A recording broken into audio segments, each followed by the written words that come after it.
Hello students, welcome back to Commerce Institute and hope you're doing well. So, as you know, we are discussing with a series of international marketing and हम discuss कर रहे हैं chapter number first.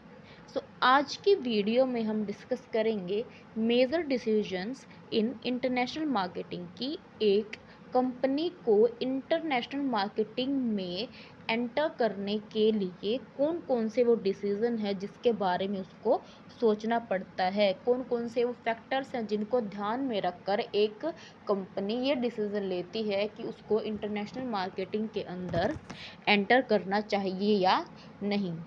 So let's get started without wasting any time. First is international marketing decision कि एक firm को सबसे पहले ये देखना चाहिए कि क्या उसको इंटरनेशनल मार्केटिंग के अंदर एंटर करना चाहिए या नहीं. सो ये उसको कैसे पता लगेगा? उसको सबसे पहले अपने स्वॉट एनालिसिस करना चाहिए. उसको अपनी स्ट्रेंथ एंड वीकनेस देखनी चाहिए. क्या उसके पास वो सभी फैक्टर्स अवेलेबल हैं जो उसको इंटरनेशनल मार्केटिंग के अंदर यूज़ करने के लिए चाहिए. देन उसके बाद उसको एनालिसिस करना होगा अपॉर्चुनिटी एंड थ्रेट्स कि क्या उन स्ट्रेंथ के साथ साथ मार्केट के अंदर वो अपॉर्चुनिटीज़ भी हैं कि मैं इंटरनेशनल मार्केटिंग के अंदर क्या करूं, एंटर करूं. आपके पास यानी कि एक फर्म के पास स्ट्रेंथ हो सकती है. क्या क्या स्ट्रेंथ हो सकती है? फाइनेंशियल, उसके पास अच्छे रिसोर्सेज हैं, उसकी ह्यूमन रिसोर्स अच्छी है, उसका मैनेजमेंट अच्छा है, उसकी जो मार्केटिंग सर्विसेज है वो अच्छी हैं. लेकिन इन सब के साथ साथ अगर आपके इंटरनेशनल मार्केट के अंदर कोई अपॉर्चुनिटी होगी उस फर्म के लिए, तभी उसको क्या करना चाहिए, एंटर करना चाहिए. Then next decision is country selection decision कि आपको ये पता होना चाहिए कि मुझे किस कंट्री के अंदर होस्ट करना है, यानी कि मैं किस कंट्री के अंदर जाकर अपनी सर्विसेज को, अपनी मार्केटिंग को क्या करूं, प्रोवाइड करूं. एक फर्म को ज़्यादातर उन कंट्री के अंदर एंटर करना चाहिए जहां पर आपके टैरिफ और नॉन टैरिफ जो बैरियर्स हैं वो रिमूव हैं या फिर आपके लेस हैं. आपके टैरिफ और नॉन टैरिफ बैरियर लेस होने की वजह से जो एक कंपनी है उसको ईज़िली दूसरी कंट्री के अंदर एंट्री मिल सकती है, रादर देन जो आपकी दूसरी कंट्रीज़ हैं जहाँ पर आपके बैरियर हैं, जहाँ नॉन टैरिफ और टैरिफ दोनों, या फिर उसके साथ साथ आपकी जो पॉलिटिकल इंस्टेबिलिटी है, या फिर आपके वहाँ पर वर्किंग कंडीशन अच्छी नहीं है, आपका जो एनवायरनमेंट है वो आपके फर्म के लिए सूटेबल नहीं है, तो उन कंट्री के अंदर आपकी फर्म को एंटर नहीं करना चाहिए. तो इस स्टेप के अंदर या फिर इस फैक्टर के अंदर हम ये देखेंगे कि आपकी फर्म को किस तरह के कंट्री के अंदर एंटर करना बेनिफिशियल होगा. देन उसके बाद हम देखेंगे मोड ऑफ एंट्री डिसीजन कि आपकी कंट्री दूसरी कंट्री के अंदर, आपकी कंपनी दूसरी कंट्री के अंदर किस मोड में यानी कि किस वे से क्या करे, एंटर करे. दूसरी कंट्री में एंटर करने के लिए किसी कंपनी के पास दो वे हो सकते हैं, उसके पास दो ऑप्शन हो सकते हैं. फर्स्ट है आपका इन्वेस्टमेंट मेथड एंड सेकंड है आपका ट्रेड मेथड. इन्वेस्टमेंट मेथड के अंदर कंपनी क्या करेगी, वो दूसरी कंट्री की कंपनी के अंदर क्या कर देगी, इन्वेस्टमेंट कर देगी. और ट्रेड मेथड के अंदर क्या होगा, आप क्या करोगे, डायरेक्टली अपनी प्रोडक्शन यूनिट को दूसरी कंट्री के अंदर एस्टेब्लिश करोगे. सो किस वे के अंदर, किस मोड के अंदर आपकी जो कंपनी है दूसरी कंट्री के अंदर एंटर करिए, ये बात आपकी इस एलिमेंट के अंदर डिस्कस की जाती है कि उसको ट्रेड मोड से एंटर करना चाहिए या फिर उसको इन्वेस्टमेंट मोड से एंटर करना चाहिए. The next is decision regarding international organisation structure कि आपका ऑर्गेनाइजेशन का स्ट्रक्चर क्या होगा, ये आपकी कंपनी को क्या करना पड़ेगा, पहले ही डिसाइड करना पड़ेगा कि आपकी जो कंपनी है उसका साइज़ क्या होगा, आपके प्रोडक्ट किस तरीके के होंगे, आपके पास किस किस तरीके के रिसोर्सेज होंगे, या फिर आपके जो प्रोडक्ट है उनकी क्या नंबर्स हैं, क्या आपकी जो कंपनी है दूसरी कंपनी के साथ मिलने के लिए रेडी है या नहीं है। ये सभी क्या है, आपकी ऑर्गेनाइजेशन के स्ट्रक्चर हैं, आपकी ऑर्गेनाइजेशन के एलिमेंट्स हैं, जो कि ये आपकी ऑर्गेनाइजेशन का क्या करते हैं, एक स्ट्रक्चर फॉर्म करते हैं, जो आपकी इंटरनेशनल मार्केटिंग के अंदर एंटर करने के लिए आपको स्टडी करना ज़रूरी है। देन उसके बाद एक कंपनी क्या डिस्कस करेगी कि आपकी मार्केटिंग स्ट्रेटजी क्या होगी।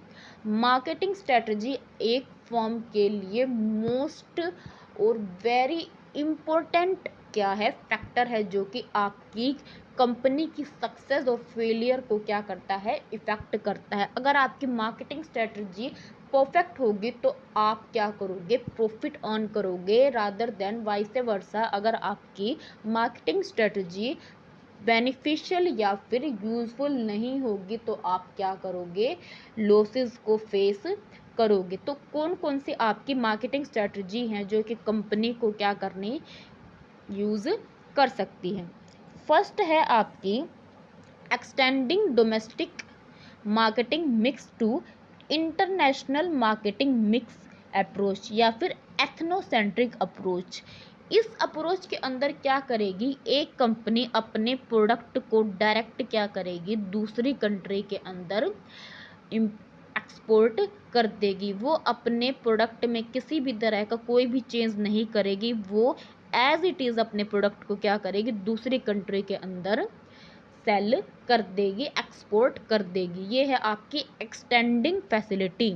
एक्सटेंडिंग फैसिलिटी का मतलब क्या है कि आप अपने कंपनी को क्या कर रहे हो, एक्सटेंड कर रहे हो, आप क्या कर रहे हो, उसको ये अपने प्रोडक्ट को आगे बढ़ा रहे हो, आप उनमें कोई चेंज नहीं कर रहे, आप एज इट इज़ उसको दूसरी कंपनी के सामने प्रेजेंट कर रहे हो। Then second is separate marketing mix for each for national market और पोलिसेंट्रिक अप्रोच।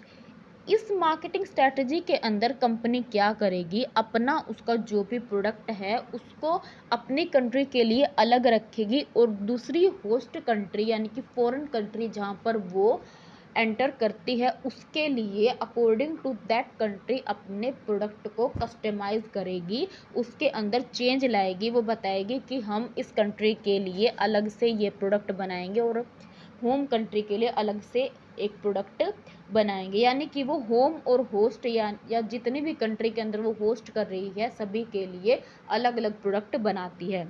ये है आपकी पोलिसेंट्रिक अप्रोच।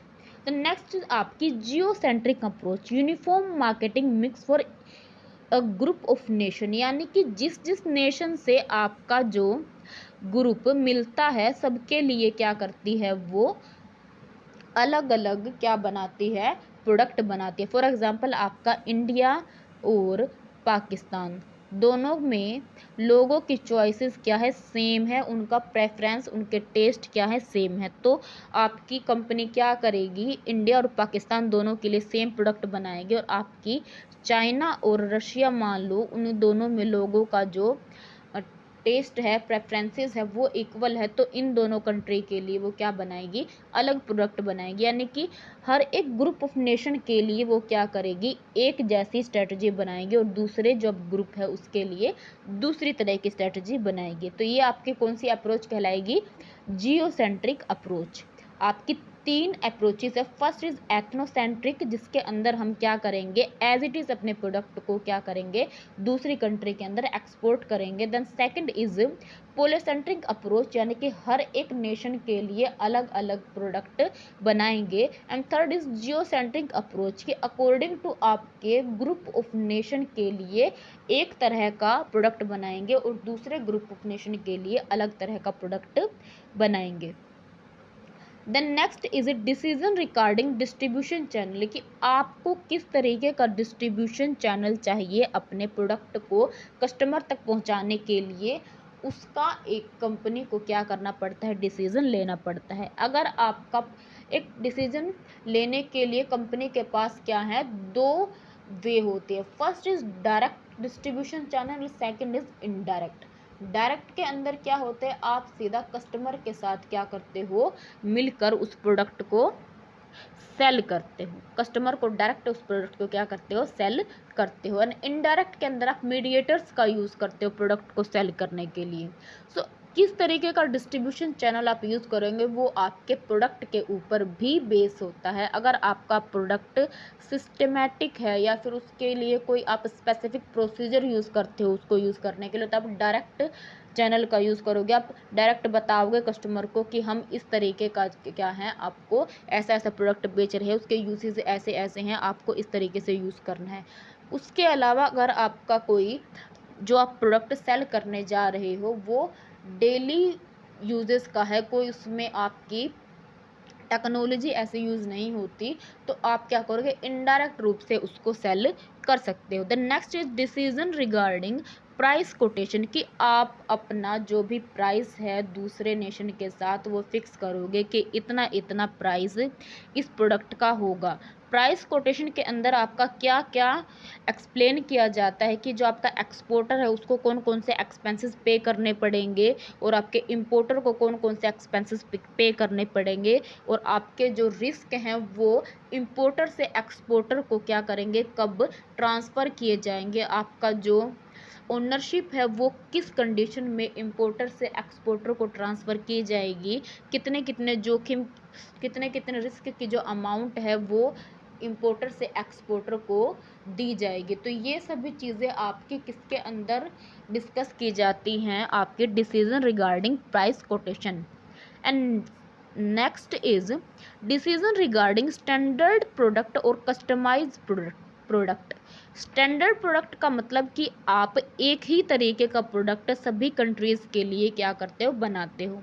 और कस्टमाइज्ड प्रोडक्ट का मतलब कि आप अकॉर्डिंग टू कस्टमर प्रोडक्ट को बनाते हो। स्टैंडर्ड प्रोडक्ट का बेस्ट एग्जांपल है आपका एप्पल फ़ोन्स। एप्पल फ़ोन्स जितने भी आपके नेशन के अंदर बिजनेस करता है सभी के लिए सेम आपका प्रोडक्ट सेल करता है। एंड कस्टमाइज्ड प्रोडक्ट में आपका एग्जांपल है जो आपके कपड़ों का, यानी कि फैब्रिक्स का, जो आपके फैब्रिक्स का जितना भी आपका बिजनेस किया जाता है वो सभी इम्पेरियल्स का जितना भी आपका प्रोडक्शन किया जाता है, आपको बिजनेस किया जाता है, वो अकॉर्डिंग टू कस्टमर किया जाता है। उनको जिस तरीके के प्रोडक्ट पसंद होंगे आप उसी तरीके के प्रोडक्ट उनको सेल करोगे।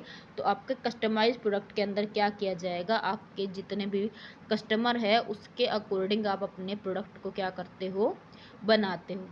Then last is a decision regarding selection and appointment of a foreign selling agent, कि आपका सेलिंग एजेंट आप अपने कंपनी के प्रोडक्ट के लिए अपॉइंट करोगे या नहीं करोगे। अगर आपका प्रोडक्ट वेल नोन है तो उसके लिए आपको सेलिंग एजेंट की अपॉइंटमेंट की ज़रूरत नहीं है, लेकिन आपका प्रोडक्ट नया है और आपकी मार्केट के अंदर अच्छी गुडविल नहीं है अभी, तो आप क्या करोगे, सेलिंग एजेंट का यूज़ करोगे, क्योंकि उनको मार्केट का जितने भी एनवायरनमेंट है, जितने भी उनका टेस्ट है, लोगों का प्रेफरेंसेस है, सबके बारे में पता होता है, सो वो आपके प्रोडक्ट को अच्छे से सेल आउट कर सकते हैं। तो ये थे आपके decision regarding to entering in international marketing. So this is all about today's topic and hope this is clear. And if you have any query about any content, you can ask down below in the comment section, and don't forget to hit the bell icon so you have all the notification from Commerce Institute. Thank you for watching the video.